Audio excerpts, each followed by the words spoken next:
let's get to the genocide that's not happening, that is happening. It's freaking wild. You get 4950 Afrikaners, who are the white South Africans of South Africa, descendants, or not descendants of the Boers. They are the Boers, the Afrikaans, descendants of the Dutch, Germans, who've been in South Africa for 400 years. Now, the stories of oppression, white farmers owning the land to the detriment of black South Africans. There's been wars going on. I am by no means a master of the history of South Africa, full stop. I haven't even gotten into a sufficiently radical learning curve like I did with the conflict between Russia and Ukraine, the Donbass region, etc. My understanding of the history of South Africa is cursory, and that might even be a bit lofty of a way of describing it. I went back and I rewatched Laura Southern's Farmlands, a documentary she put out 5 years ago when I first started getting some knowledge of what was going on in South Africa. The Afrikaners are white South Africans who have been in the country for 400 years. There has been systematic violence, whether or not it's directed at white South African Afrikaner farmers or not, I guess is only a matter of perspective. I made the very sick, cynical, it's not even a joke. It's literally what people are basically saying. Yeah, well, look, it's not white genocide because it's not just murdering white farmers. It's murdering everybody in South Africa. Horrible crime, horrible poverty. A lot of black South Africaners are getting murdered as well because of rampant crime. So it can't be white genocide because the violence is across the board. No, it isn't. By the way, no, it isn't. And get into a fight with Grok. I got to have people telling me, Viva, I asked Grok if this is true, and Grok says that you're wrong. What do I do with that? Martin, what is his name? Michael McFaul, war whore extraordinaire, put on Twitter yesterday, there is no genocide of Afrikaners in South Africa. This is a false statement. And he goes to BBC News because a war whore likes the war whore propaganda news outlets. Oh, by the way, just so you understand the authority for why it's fake, because South African courts rule that white genocide in South Africa is not real. I mean, holy hell. You want to talk about investigating yourselves and saying we haven't committed white genocide? It's almost as bad as the federal court attempting to verify the legitimacy of a government decision as relates to the bureaucracy that the government created, and now it's going to the courts to verify, validate the government. It's nonsense. Claims of white genocide, not real. South African court rules. When was this? February 25, 2025. A South African court has dismissed claims of white genocide in the country as clearly imagined and not real, undermining comments made by U.S. President Donald. I would love to know who the judges were on that. Encryptus, if you're able to find out who the judges are on this, not by name, but by politics. Michael McFaul comes out with this, and it's the court has looked into its own genocide and determined it's not genocide, it's just spontaneous acts of racially motivated violence. It was like the Clinton, I remember it back in the day, clear as day. Is there genocide going on in Rwanda, Mr. Clinton? There are acts of genocide going on. Well, how many acts of genocide does it take to become genocide? We've looked. Okay, the ruling came as the court blocked a wealthy benefactor's donation to a white supremacist group board. So it also sounds like it's what we call an obiter, like not even the main issue of the decision, but just something that's said in the decision. But yeah, this is what McFaul is citing to make the claim factually incorrect, in my humble opinion, that there's no white genocide. It's a figment of your imagination, farmers. You know how many hundreds of thousands of farmers have been killed in the last 20 years? White farmers, in the most brutal manner imaginable. The United States, right, where your administration is going to welcome them as refugees. Now, this comes as you've halted virtually all refugee admissions for people fleeing famine and war from countries like Sudan and the Democratic Republic of Congo. Why are you creating an expedited path into the country for Afrikaners but not others? Because they're being killed, and we don't want to see people be killed. Now, South Africa leadership is coming to see me, I understand, sometime next week.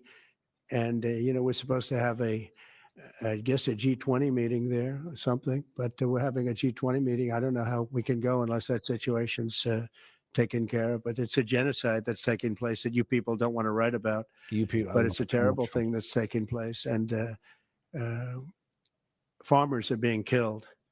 They happen to be white, but whether they're white or black makes no difference to me, but white farmers are being targeted, brutally killed, and their land is being confiscated in South Africa. And the newspapers and the media, television media, doesn't even talk about it. If it were the other way around, they talk about it. That would be the only story they talk about. And I don't care who they are. I don't care about their race, their color. I don't care about their height, their weight. I don't care about anything. I just know that what's happening is terrible. I have It's being confiscated without compensation. Encryptus, what up? So I was just sent a link by Anton, dropped it in your DMs, talking a little bit about that crime. You said that you would find this interesting to show. In the DMs on Twitter. Okay. Yep. And by the way, there is no mention about the specific judge in the case. It just says High Court in a few different places. I want to bring up this one, and you'll forgive the potty mouth people, but this was Michael McFaul. By the way, Michael McFaul, you can go back and look up Michael McFaul v. Viva Fry, where I systematically call this war whore out on his absolute rubbish on Twitter. You are a wicked, dumb, dishonest piece of shit, Mike. To which someone replies here. Look at this. They go, Grok, can you review Viva? This is what people are doing for knowledge now.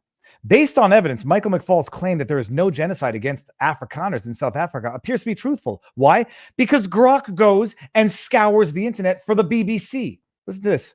South African courts and officials, supported by crime stats, show farm attacks are part of general crime, not racially targeted, with only 12 farm deaths in the fourth quarter of 2024 being of a white farmer. Viva Fry's response, calling McFaul's stance wicked, dumb, and dishonest, lacks data and aligns with refuted, quote, white genocide claims. While some like Trump cite farm attacks, these are not systematic, or genocidal per UN definitions. The debate is complex, but evidence supports McFaul. Oh, he said, what did he say here?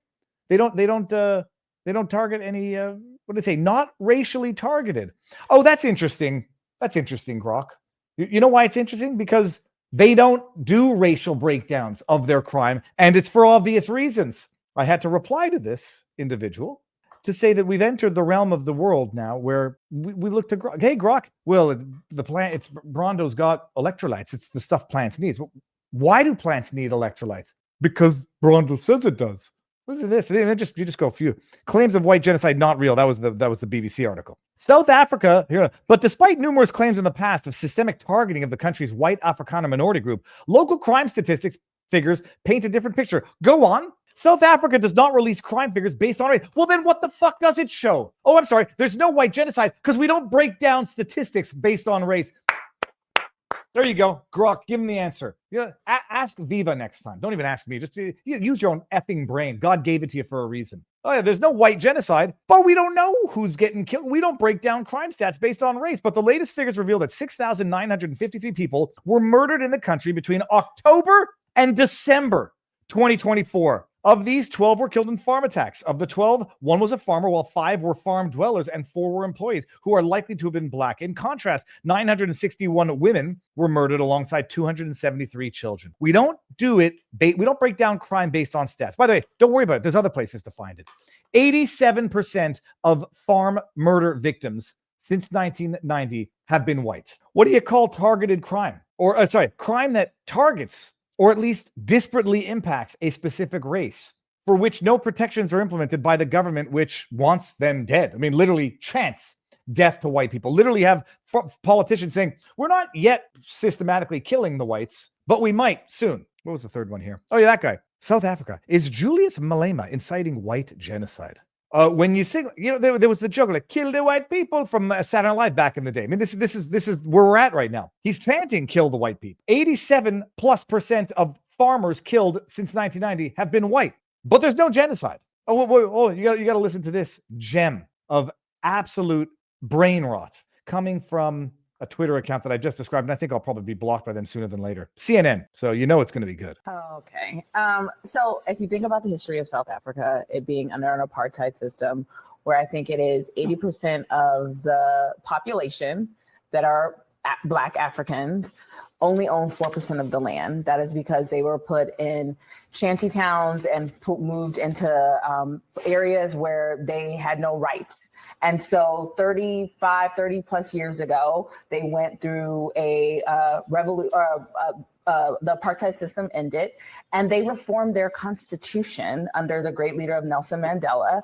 And that allowed for a racial reconciliation, one that this country has yet to do. But it's a racial reconciliation is what's happening.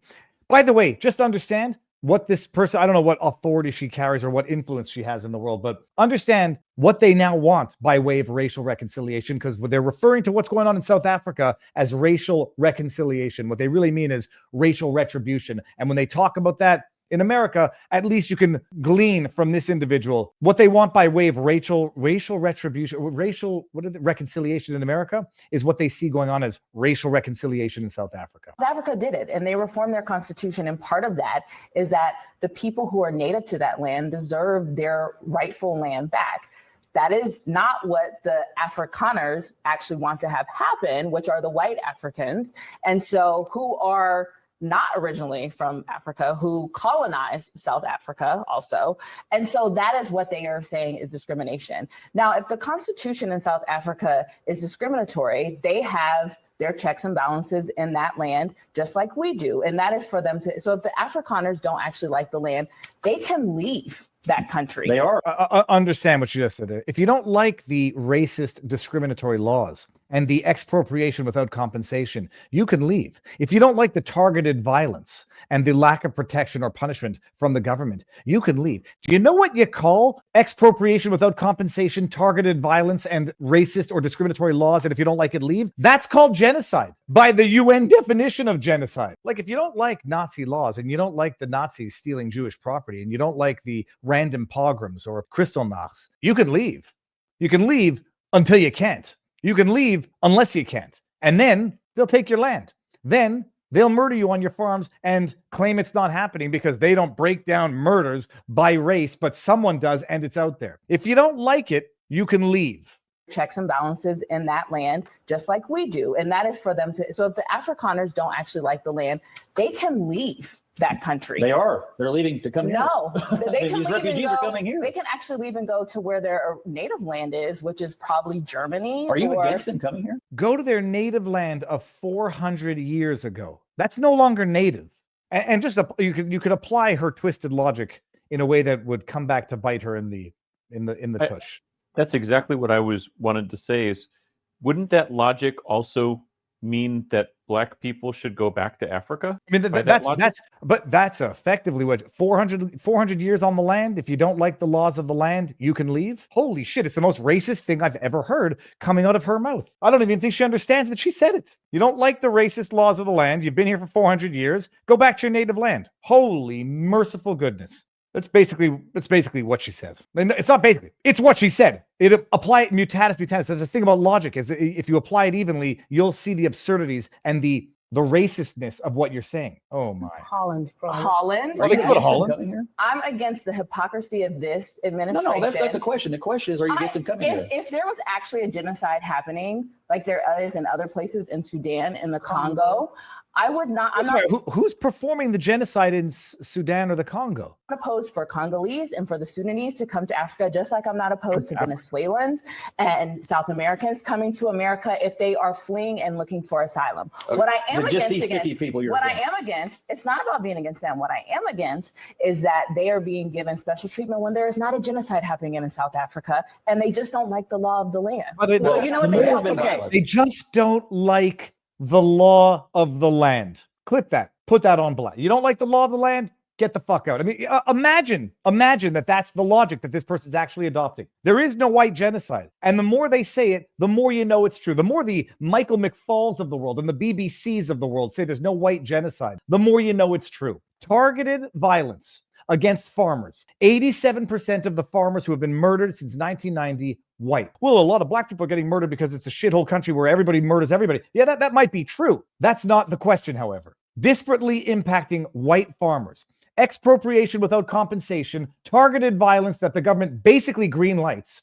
That's called genocide. So yeah, sorry. You want to understand exactly what's going on in South Africa. I mean, there's places in this world I'll never get to see. I'm not sure that I'm going to particularly miss not seeing them. I've never been. I've been invited to go to South Africa, and the answer is a resounding big fat no. Check this out here. I can hear everybody saying Viva Get. Last thing you did, you two.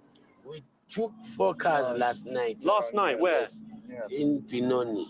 In Benoni. Yes, we're waiting for Bayari now.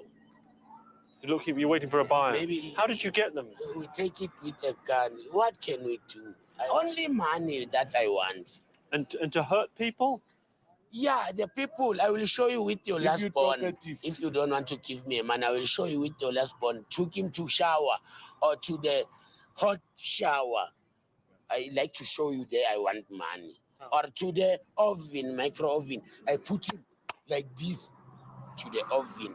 Then you see I want money.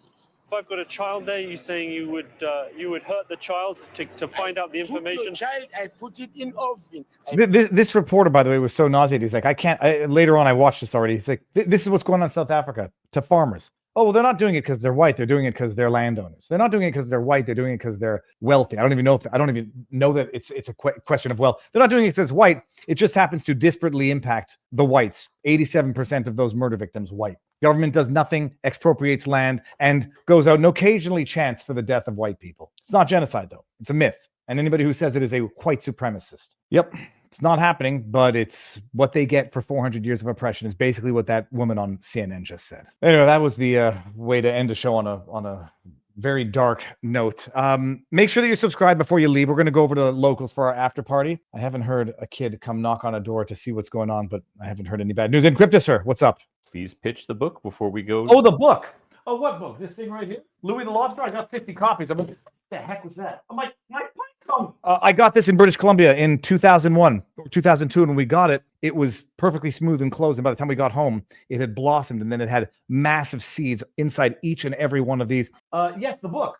Louis the Lobster Returns to the Sea by David Fryhead, illustrated by Abigail Martin. About the illustrator, Abigail is a 15-year-old up-and-coming artist who normally specializes in realism but could not pass up the opportunity to work with David to make Louis the Lobster come to life. She wanted to challenge herself to come up with a unique style for his book that reflects the childlike wonder that David brings to this charming story. Illustrating this book has helped her with many of the challenges common to those living with autism, learning and developing ways of dealing with overstimulation and burnout while working collectively with others. Abigail loves art, obviously music, classic movies, and traffic cones.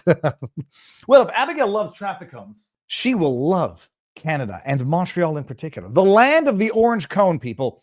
It's on Amazon. Louis the Lobster, if you put it in there. Bada bing, bada boom.